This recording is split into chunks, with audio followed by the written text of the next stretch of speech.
This is the man who basically built the future, right? He made electric cars cool. He put rovers on Mars.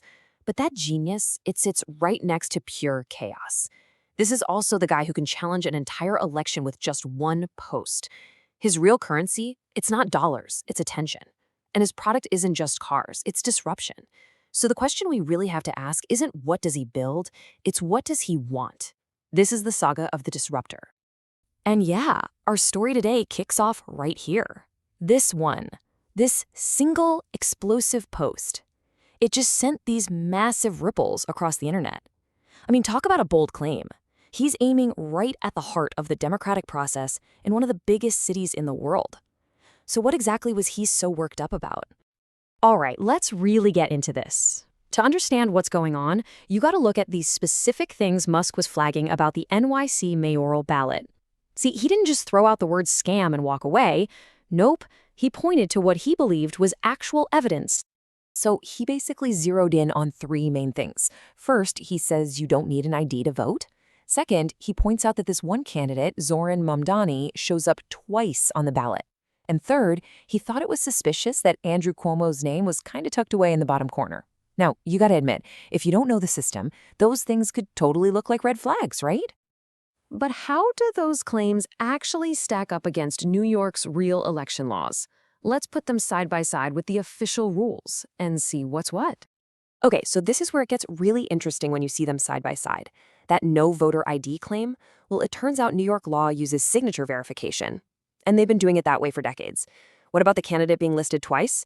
That's because of something called fusion voting. And get this, the Republican opponent was also listed twice. And the weird ballot placement? That's not random at all. It's literally determined by state law, based on how a party did in the last election. So here's the kicker. These aren't irregularities. They're just the rules of the game, and they apply to everyone. So this fusion voting thing is really at the heart of that listed twice issue. It's totally legal, been around for a long time, and it basically lets smaller parties, like the Working Families Party, throw their weight behind a major party candidate.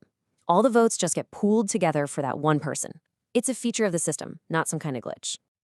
But here's where the story takes a turn. Musk's criticism didn't just stick to the nuts and bolts of the ballot. It pivoted, and fast. It went from being about the process to being a direct, very personal, and ideological attack on one of the candidates he'd already pointed out. Yeah, during a podcast interview, Musk really didn't hold back. He called the frontrunner, Zoran Mamdani, a charismatic swindler and said his policies would be catastrophic. And just like that, the whole conversation shifts. We're not talking about election rules anymore. This is a direct intervention in a political race, going after a specific person and everything they stand for. So you're probably wondering, what were these policies that drew so much heat? Well, Mamdani is a self-described democratic socialist, and he was running on a platform that was all about using government programs to tackle economic inequality. We're talking big ideas like a $30 minimum wage, higher corporate taxes, making bus fares free, universal childcare, and even having grocery stores owned by the city. These were the exact ideas Musk was targeting. So, okay, we've seen how he can use his massive platform to sway public opinion and even mess with local elections. But does that same kind of disruptive power work on the inside? Like inside the boardrooms of his own companies? All right, let's shift gears and look inside Tesla. Because a really controversial shareholder proposal shows us a completely different but just as powerful kind of influence. This time, it's all about corporate money and how employees get paid. It all boils down to this one number, 3.5. A single proposal wanted to set aside 3.5 times more stock shares for Elon Musk than for all of Tesla's 120,000 plus employees, combined. Let that sink in. So let's unpack how they structured that deal. So this plan, Proposal 3, was clever. It bundled two totally different things into one single yes or no vote. On one hand, you have 60 million shares to refill the general stock pool for all employees. But tied to that, in the very same vote, was a special reserve of 208 million shares, worth around $97 billion, just for Elon Musk. And this is what created what some critics started calling a hostage dilemma. Let me walk you through it. Step 1. The stock pool for employees is basically empty, mainly because it was used up to pay Musk a huge previous award. Step 2. Shareholders have to vote to fill it back up. Otherwise, employees don't get their stock. Simple enough? But here's the catch. Step 3. The vote to refill the employee pool is combined with that massive new stock reserve for Musk. And the result? Well, if you're a shareholder and you want to do right by the 120,000 employees, you're forced to also approve a nearly $100 billion fund for just one person. Okay, so let's recap.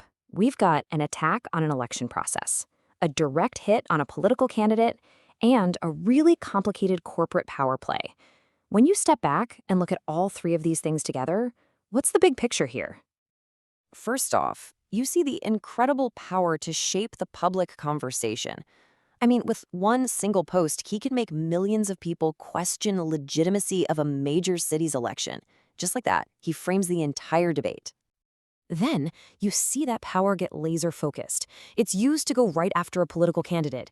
Not just their policies, but their actual character, all in an attempt to influence a local election by using his massive global stage. And finally, we see how that same power shows up on the inside, within his own company. Through some really clever corporate maneuvering, he can direct huge amounts of company resources, basically tying what the employees need to his own personal gain. It's a structure that just concentrates an unbelievable amount of wealth.